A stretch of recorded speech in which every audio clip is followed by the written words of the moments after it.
तेजस्विनी जब ऋतुराज के शादी के प्रस्ताव को ठुकरा देती है तो ऋतुराज को बहुत बड़ा झटका लगता है। उसे लगता है कि तेजस्विनी जैसी एक साधारण लड़की उसकी बात कैसे मना कर सकती है।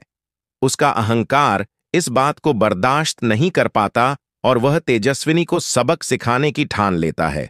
वह गुस्से में तेजस्विनी को धमकी देता है कि वह उसका जीना हराम कर देगा। लेकिन तेजस्विनी किसी भी हालत में इस शादी के लिए राजी नहीं होती। नील और तेजस्विनी एक दूसरे से सच्चा प्यार करने लगे हैं। दोनों जानते हैं कि उनका रिश्ता आसान नहीं होगा, लेकिन वे हर मुश्किल का सामना करने के लिए तैयार हैं। इस बीच जब जूही को पता चलता है कि नील तेजस्विनी से प्यार करता है तो वह पूरी तरह से टूट जाती है। उसे लगता है कि तेजस्विनी ने उसका प्यार छीन लिया है। जूही अपनी भावनाओं से जूझती है। एक तरफ उसे नील से प्यार है तो दूसरी तरफ वह जानती है कि नील और तेजस्विनी एक दूसरे के बिना नहीं रह सकते। कुछ दिनों तक वह बहुत गुस्से में रहती है, लेकिन फिर उसे एहसास होता है कि तेजस्विनी ने जानबूझकर कुछ नहीं किया है। जूही नील और तेजस्विनी के प्यार को देखकर एक बड़ा फैसला लेती है। वह तय करती है कि वह खुद नील और तेजस्विनी की शादी करवाएगी ताकि सब कुछ सही हो सके। जूही परिवार के सामने दिखाती है कि वह शादी के लिए तैयार है, लेकिन असल में वह तेजस्विनी को अपने स्थान पर दुल्हन बनाकर घूंघट में बैठा देती है। शादी की रस्में शुरू होती हैं। परिवार और रिश्तेदार इस शादी को लेकर बहुत खुश होते हैं। नील को अंदाजा नहीं होता कि घूंघट के पीछे जूही नहीं बल्कि तेजस्विनी है। जैसे ही फेरे पूरे होते हैं और नील तेजस्विनी की मांग में सिंदूर भरता है, असली सच्चाई सामने आ जाती है।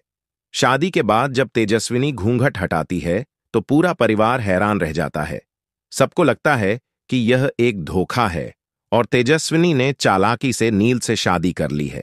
नील के माता पिता और रिश्तेदार तेजस्विनी पर नाराज होते हैं और उससे सवाल करने लगते हैं, लेकिन नील सबके सामने खड़ा हो जाता है और तेजस्विनी का साथ देता है। वह साफ साफ कह देता है कि तेजस्विनी ने कुछ गलत नहीं किया और अब वह उसकी पत्नी है। नील अपने परिवार से कहता है कि वह तेजस्विनी से बहुत प्यार करता है और अब कोई भी तेजस्विनी के खिलाफ कुछ नहीं बोलेगा।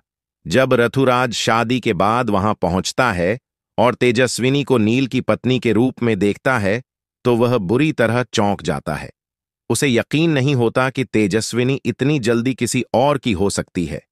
उसका गुस्सा 7वें आसमान पर पहुंच जाता है, लेकिन अब कुछ भी करना उसके हाथ में नहीं है। तेजस्विनी और नील का रिश्ता अब इतना मजबूत हो चुका है कि कोई भी इसे तोड़ नहीं सकता। ऋतुराज यह सोचता है कि वह इस हार को स्वीकार कर ले या फिर कोई नई चाल चले।